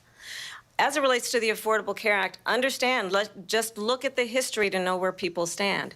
When Donald Trump was president, 60 times he tried to get rid of the Affordable Care Act. 60 times. I was a senator at the time when I will never forget the early morning hours when it was up for a vote in the United States Senate. And the late, great John McCain, who you have disparaged as being, you don't like him, you said, at the time because he got caught. He was an American hero. The late, great John McCain, I will never forget that night, walked onto the Senate floor and said, no, you don't. No, you don't. Know what that was like? Remember when an insurance company could deny if a child had asthma, if someone was a breast cancer survivor, if a grandparent had diabetes? And thankfully, as I've been vice president and we over the last 4 years have strengthened the Affordable Care Act, we have allowed for the first time Medicare to negotiate drug prices on behalf of you, the American people. Donald Trump said he was going to allow Medicare to negotiate drug prices. He never did. We did. And now we have capped the cost of insulin at $35 a month. Since I've been vice president, we have capped the cost of prescription medication for seniors at $2,000 a year. And when I am president, we will do that for all people, understanding that the value I bring to this is that access to health care should be a right and not just a privilege of those who can afford it. And the plan has to be to strengthen the Affordable Care Act, not get rid of it, Vice pass President as prologue Harris, thank in terms you. of where Donald Trump stands on that. I want to move to an issue that's important for a lot She made a mistake. Number one, John McCain fought Obamacare for 10 years. But it wasn't only him. It were all of the Democrats that kept it going. And you know what? We can do much better than Obamacare, much less money. But she won't improve private insurance for people, private medical insurance. That's another thing she doesn't want to get. People are paying privately for insurance that have worked hard and made money, and they want to have private. She wants everybody to be on government insurance where you wait 6 months for an operation that you need immediately. President Trump, thank you. We have another issue that we'd like to get to that's important for a number of Americans, in particular younger voters, and that's climate change. President Trump, with regard to the environment, you say that we have to have clean air and clean water. Vice President Harris, you call climate change an existential threat. The question to you both tonight is, what would you do to fight climate change? And Vice President Harris, we'll start with you. 1 minute for you each. Well, the former president had said that climate change is a hoax. And what we know is that it is very real. You ask anyone who lives in a state who has experienced these extreme weather occurrences, who now is either being denied home insurance or it's being jacked up. You ask anybody who has been the victim of what that means in terms of losing their home, having nowhere to go. We know that we can actually deal with this issue. The young people of America care deeply about this issue. And I am proud that as vice president over the last 4 years, we have invested $1 trillion in a clean energy economy, while we have also increased domestic gas production to historic levels. We have created over 800,000 new manufacturing jobs while I have been vice president. We have invested in clean energy to the point that we are opening up factories around the world. Donald Trump said he was going to create manufacturing jobs. He lost manufacturing jobs. And I'm also proud to have the endorsement of the United Auto Workers and Sean Fain, who also know that part of building a clean energy economy includes investing in American-made products, American automobiles. It includes growing what we can do around American manufacturing and opening up auto plants, not closing them like happened under Donald Trump. Vice President Harris, thank you. That didn't happen under Donald Trump. Let me just tell you, they lost 10,000 manufacturing jobs this last month. It's going, they're all leaving. They're building big auto plants in Mexico, in many cases owned by China. They're building these massive plants, and they think they're going to sell their cars into the United States because of these people. What they have given to China is unbelievable. But we're not going to let that. We'll put tariffs on those cars so they can't come into our country, because they will kill the United Auto Workers and any auto worker, whether it's in Detroit or South Carolina or any other place. What they've done to business and manufacturing in this country is horrible. We have nothing because they refuse. You know, Biden doesn't go after people because supposedly China paid him millions of dollars. He's afraid to do it. Between him and his son, they get all this money from Ukraine. They get all this money from all of these different countries. And then you wonder, why is he so loyal to this one, that one, Ukraine, China? Why is he? Why did he get $3.5 million from the mayor of Moscow's wife? Why did she pay him $3.5 million? This is a crooked administration, and they're selling our country down the tubes. President Trump, thank you. Thank you. We'll be right back with closing statements from both of our candidates. An historic night, this ABC News presidential debate from Philadelphia. Back in a moment.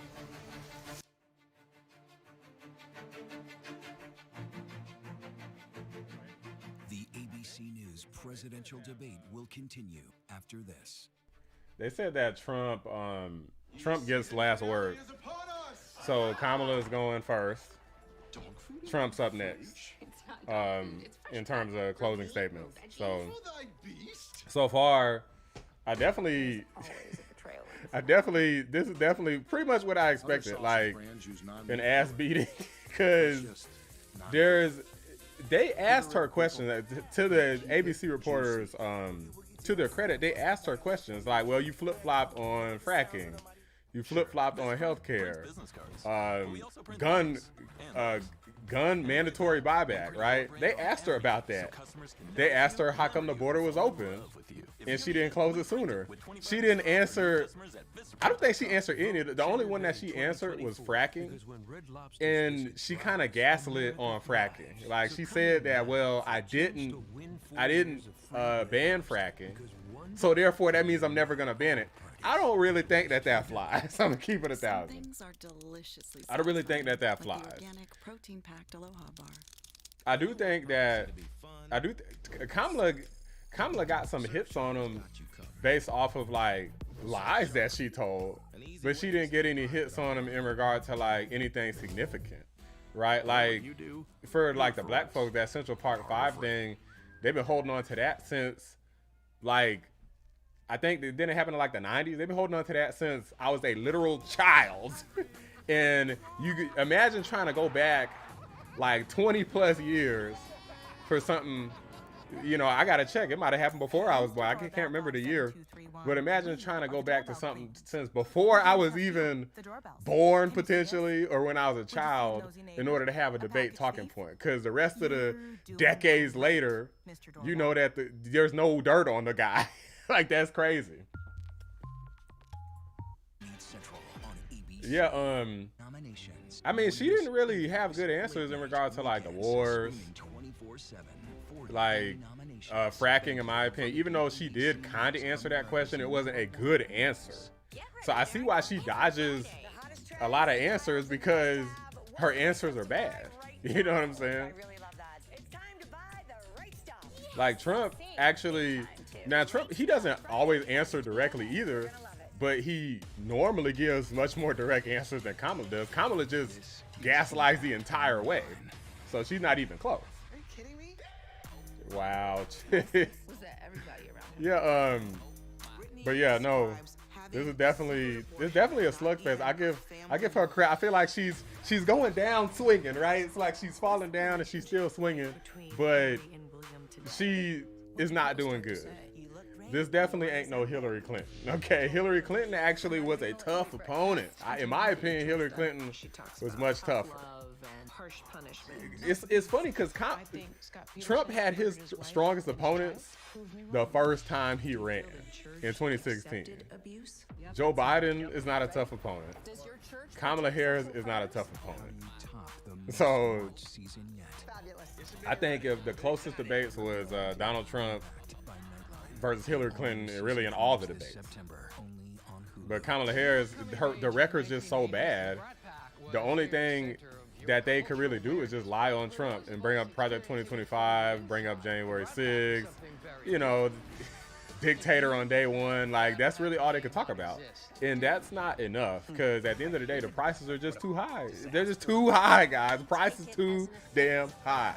I'm not gonna say we were the Beatles or anything. Well, we didn't feel the rent's too high. I think we could have. The people talk about the housing market. They say your house is worth more. That's false. Your house isn't worth more. The dollar is worth less. It's just the reality of the situation. For anybody who had a house and if you had a $200,000-$300,000 house and it went up to $500,000, $600,000, $700K, the dollar is worth less. It's that simple. Reporting from the floor of the Republican National Convention, I'm Rachel Scott. The price of everything went up. We'll take you there. You're streaming ABC News Live. Oh yeah, you know what? Kamala did mention a lot of free money that they talk about giving away. I'm about to shut up here. Let them go ahead. Yeah. Here again, Kamala David Muir first. and Lindsay Davis. Welcome back tonight. The time has come for closing statements, and Vice President Harris, we begin with you. So I think you've heard tonight two very... Trump, thank you. And that is our ABC News presidential debate from here in Philadelphia at the National Constitution Center. I'm Lindsay Davis. And I'm David Muir. Thank you for watching here in the U.S. and all over the world, and from all of us here at ABC News. Good night. Says he shouldn't done this debate. It's 3-1. I mean, Trump did very well. He did great in this debate. Like he pointed out, especially at the end, I appreciate him.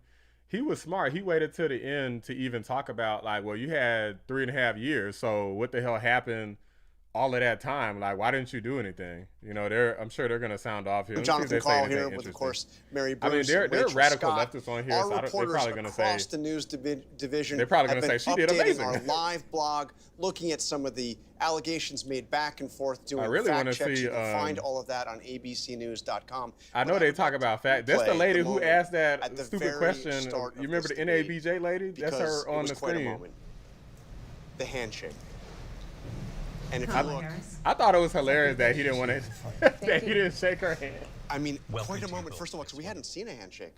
We hadn't seen a handshake in a long time. She initiated that one. And yes, she did. Not only did she initiate it, she walked over to him and sought him out, put the hands out, and also made I don't think that Trump really wants to shake her hand. And probably had a plan if he hadn't put his hand out. I'm gonna tell you why, because I'm not about to watch this guy. So if you want to see what they got to say, then you know what to do. But I'm gonna just kind of wrap up here. I don't think Trump wanted to shake her hand because she lies on him on a daily basis. Project 2025, Charlottesville, all these cases against him. Donald Trump hates these people. They hate him. He's not fake.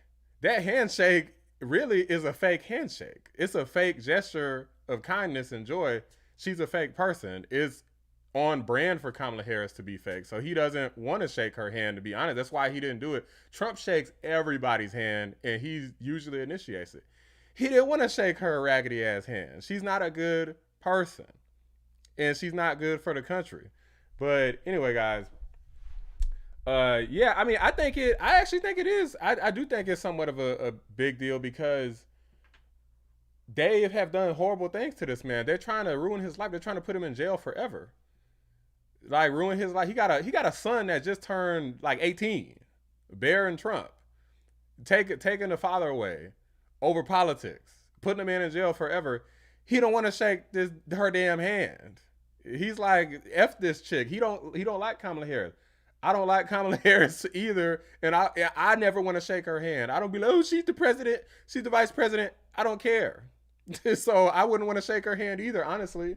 I can see them bringing it up. And if I make a video about this, which I obviously am, I'm going to bring it up. Like, yeah, F shaking her hand. Like, I'm not going to say be extra rude and smack her hand out of the way, but at the same time, like, seriously, guys, who cares? She don't deserve to be in his presence, much less to shake his hand. It's the hand of evil. You might as well shake the devil's hand. But anyway, guys, look, I appreciate you guys tuning in. Be sure to drop a like on your way out if you haven't already. So I'm about to drop off here. I don't know if I might do some more work tonight before I go to bed. We shall see. But I work a regular job too, so can't stay up too late. But anyway, guys, thanks for joining. I'm about to get up out of here. Thanks for